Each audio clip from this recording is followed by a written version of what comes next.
ഓം ശ്രീനാരായണ പരമ ഗുരവേ നമഃ. ഗുരുമാർഗത്തിലേക്ക് ഏവർക്കും സ്വാഗതം. നമ്മുടെ ആധുനിക ലോകത്ത് വിദ്യാഭ്യാസം വിവിധ മേഖലകളിലേക്ക് പടർന്ന് പന്തലിച്ച് നിൽക്കുന്നുണ്ട്. ഉപനിഷത്ത് കാലത്തും, അതായത് നമ്മളുടെ പൂർവികരായിട്ടുള്ള മഹർഷിമാർ ഭാരതത്തിൽ തനതായ ഒരു വിദ്യാഭ്യാസ നയം രൂപീകരിച്ചിരുന്നു. ഒരുപക്ഷെ അന്ന് ഗുരുകുല സമ്പ്രദായം ആയിരുന്നു, ഇന്നത്തെ പോലെയുള്ള രീതിയല്ല. അന്നത്തെ കാലത്ത് ആ ഗുരുകുലത്തിൽ ഉള്ള ഗുരുവിന് എല്ലാവിധമായിട്ടുള്ള ഭൗതികവും ആധ്യാത്മികവുമായിട്ടുള്ള വിദ്യ പ്രദാനം ചെയ്യുവാൻ കഴിവുണ്ടായിരുന്നു. ഒരുപക്ഷെ ഒരു ഗുരു മാത്രമല്ല, അദ്ദേഹത്തിൻ്റെ ശിഷ്യന്മാരോ മറ്റ് പലരും ഉണ്ടാകാം. എങ്കിലും ഒരു ഗുരുവിൽ കേന്ദ്രീകരിച്ചുകൊണ്ട് തന്നെയാണ് ഗുരുകുലം മുന്നോട്ട് പോയിക്കൊണ്ടിരുന്നത്. ഓരോ ദേശത്തും അതുപോലെയുള്ള ഗുരുകുലങ്ങൾ ഉണ്ടായിരുന്നു. അവിടുത്തെ വിദ്യാഭ്യാസം വളരെ പ്രാക്ടിക്കലായിരുന്നു.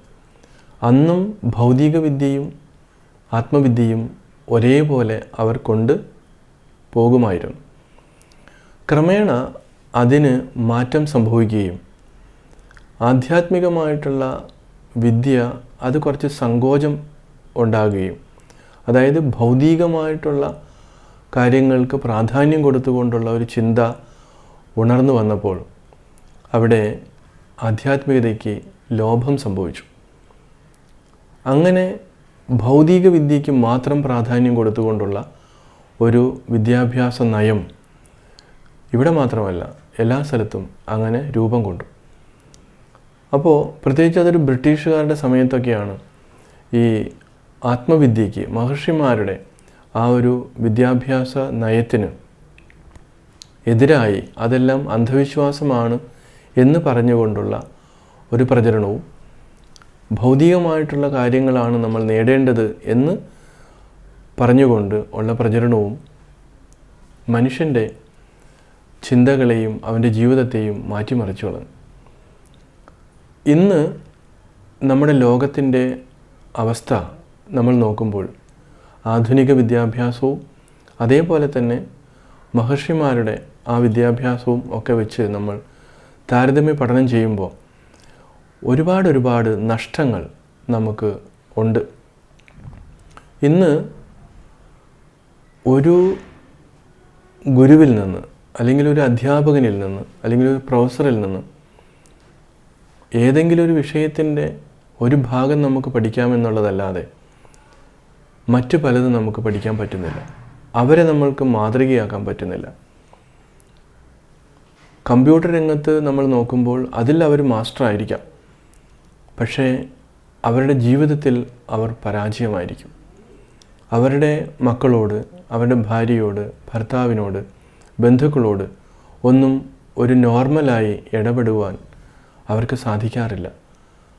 കാരണം ഇതിനെ കൂട്ടിയോജിപ്പിക്കുന്ന ഒരു കണ്ണി ആധ്യാത്മികതയാണ്, ആത്മീയതയാണ്. അത് ഇന്ന് നമ്മുടെ സമൂഹത്തിൽ അറിയപ്പെടുന്ന രീതിയിലുള്ള ഒരു സോക്കോൾഡ് ആധ്യാത്മികതയല്ല. അതിനെ ഒരുപാട് തെറ്റിദ്ധരിപ്പിച്ചുകൊണ്ടാണ് ഇവിടെ പ്രചരണങ്ങൾ നടക്കുന്നത്.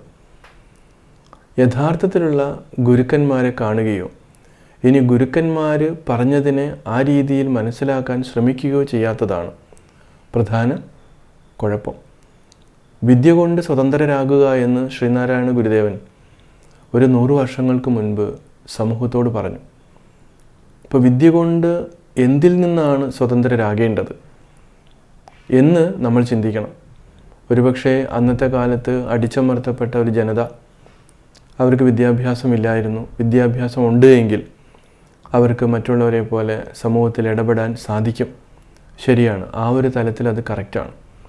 അതേ സമയത്ത് ഭൗതിക വിദ്യ കിട്ടിയിട്ടും നമ്മൾ പലതിനും അടിമകളാണെങ്കിലോ, നമ്മുടെ സമൂഹത്തിൽ ഒരുപാട് മന്ത്രവാദങ്ങളും അതുപോലെയുള്ള ഒരുപാട് വിഷയങ്ങൾ നടക്കുകയും നമ്മുടെ കേരളത്തിൽ തന്നെ എത്രയോ കൊലപാതകങ്ങൾ, നിരീശ്വരവാദികളെന്ന് പറയുന്നവർ പോലും രഹസ്യമായി മന്ത്രവാദികളുടെ അടുത്ത് പോവുകയും അവരെ പ്രീതിപ്പെടുത്തി പെട്ടെന്ന് കാര്യങ്ങൾ സാധിക്കണമെന്നുള്ള രീതിയിലേക്ക് തെറ്റായ അറിവോടുകൂടി പോകുന്ന ആളുകളെ നമുക്ക് കാണാം.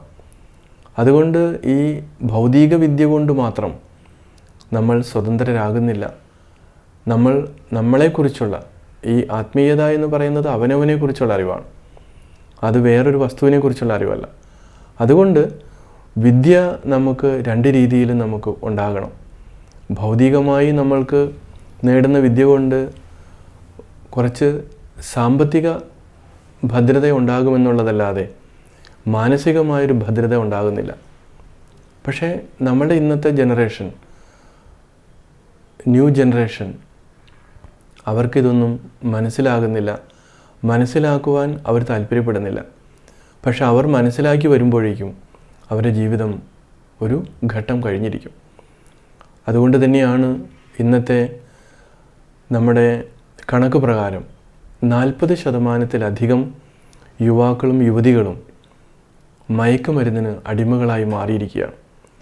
ആധുനിക വിദ്യാഭ്യാസം ശരിയായ ദിശയിലാണ് പോകുന്നതെങ്കിൽ എന്തുകൊണ്ട് ഈ ഒരു അപകടം നമുക്കുണ്ടായി? ഇവിടെ കേരളത്തിലെ കണക്ക് മാത്രമാണ് ഈ പറയുന്നത്. പക്ഷേ നമ്മുടെ ലോകം നമ്മൾ നോക്കുമ്പോൾ, ഭാരതത്തിലേക്കും മറ്റ് രാജ്യങ്ങളിലേക്കൊക്കെ നോക്കുമ്പോൾ ഇതിൻ്റെ പോലെ തന്നെയാണ് അവിടെയൊക്കെ.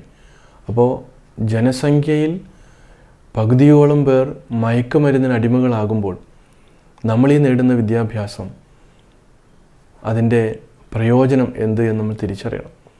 അതുകൊണ്ട് നമ്മൾ ഓരോരുത്തരും ഇതിനെക്കുറിച്ച് കുറച്ചുകൂടി സൂക്ഷ്മമായി വിചിന്തനം ചെയ്യേണ്ടത് അത്യാവശ്യമാണ്. അതിനേവർക്കും സാധിക്കട്ടെ.